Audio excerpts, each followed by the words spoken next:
اوعى تخشي، خليك قاعد هنا، انا عارفك. اوعى تخشي. السلام عليكم. باشمهندس بكر بيه، سعادة الباشا، عامل ايه يا بكر بيه؟ اخبارك؟ عامل ايه يا وزير؟ اخبارك؟ احنا عايزين شقة ايجار. انا مشارك استنى بره. اطلع بره الله. ليه زي خد تعالي يا عسل، خد تعالي.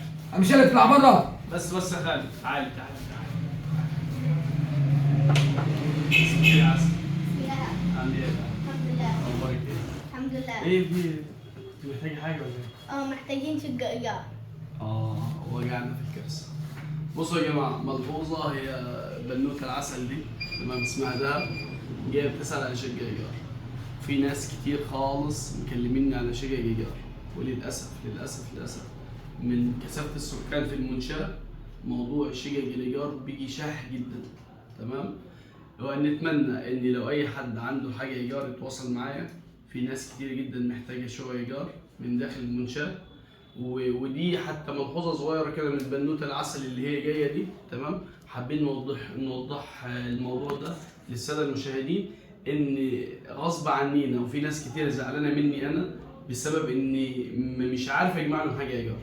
انا موضوع الايجار بالنسبه لي بتبقى فيه صعوبه شويه، بس بحاول على على قدر الامكان ان انا اوفر من داخل المكتب، اوفر الشقق الايجار للناس اللي بتكون طالباها. تمام؟